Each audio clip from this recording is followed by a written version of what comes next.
Once there was a miller who was poor, but he had a beautiful daughter.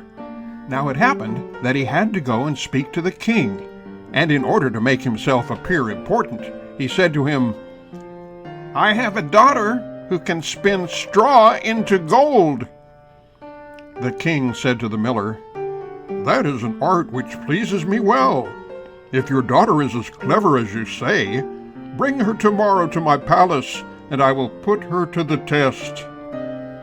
And when the girl was brought to him, he took her into a room which was quite full of straw, gave her a spinning wheel and a reel, and said, "Now set to work, and if by tomorrow morning early you have not spun this straw into gold during the night, you must die."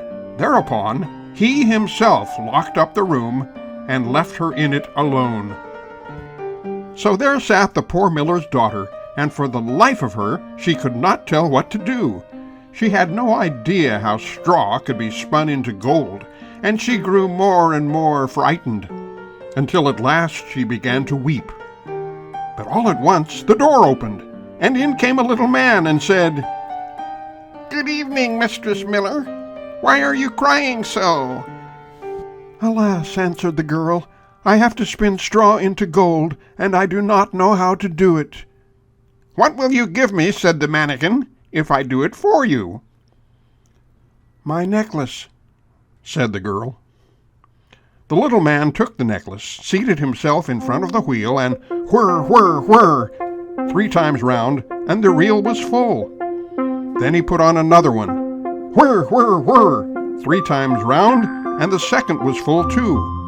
And so it went until morning, when all the straw was spun, and all the reels were full of gold. By daybreak the king was already there, and when he saw the gold he was astonished and delighted, but his heart became only more greedy. He had the miller's daughter taken into another room full of straw, which was much larger, and commanded her to spin that also in one night if she valued her life. The girl knew not how to help herself, and was crying, when the door again opened, and the little man appeared, and said, "What will you give me if I spin that straw into gold for you?" "The ring on my finger?" The little man took the ring, again began to turn the wheel, and by morning had spun all the straw into glittering gold.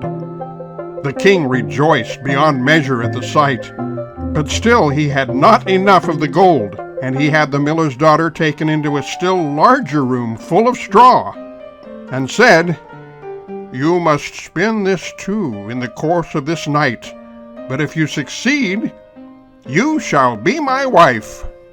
Even if she be a miller's daughter, thought he, I could not find a richer wife in the world. When the girl was alone, the mannikin came again for the 3rd time and said, "What will you give me if I spin the straw for you this time also?"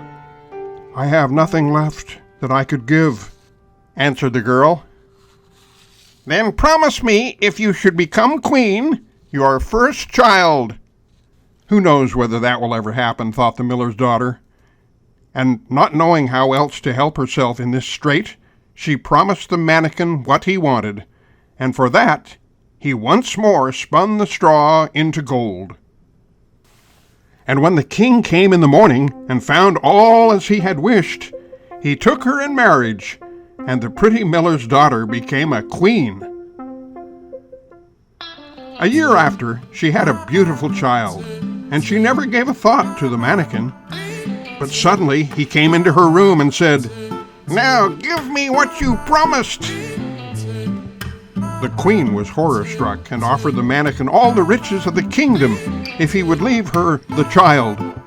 But the mannikin said, "No, something alive is dearer to me than all the treasures in the world." Then the queen began to lament and cry, so the mannikin pitied her. "I will give you 3 days' time. If by that time you find out my name, then shall you keep your child." So the queen thought the whole night of all the names that she had ever heard, and she sent a messenger over the country to inquire far and wide for any other names that there might be.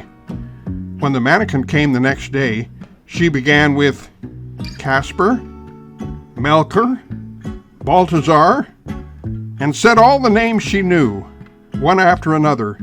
But to every one, the little man said, "That is not my name." On the second day, she had inquiries made in the neighborhood as to the names of the people there, and she repeated to the mannequin the most uncommon and curious. "Perhaps your name is Short Ribs, or Sheepshanks, or Lace Leg." But he always answered, "That is not my name."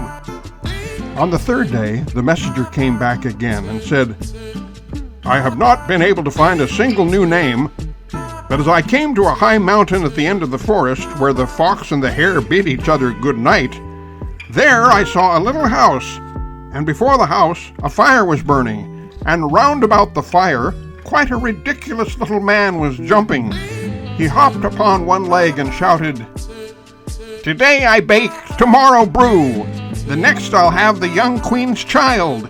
Ha, glad I am that no one knew that Rumpelstiltskin I am styled.'"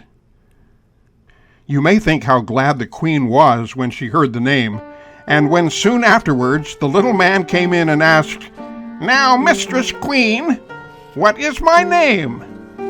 At first she said, "Is your name Conrad?" "No." "Is your name Harry?" "No." "Perhaps your name is Rumpelstiltskin." "The devil has told you that! The devil has told you that!" cried the little man, and in his anger he plunged his right foot so deep into the earth that his whole leg went in, and then in rage he pulled at his left leg so hard with both hands that he tore himself in two. And thus the miller's daughter became queen, and there was never any further trouble from Rumpelstiltskin.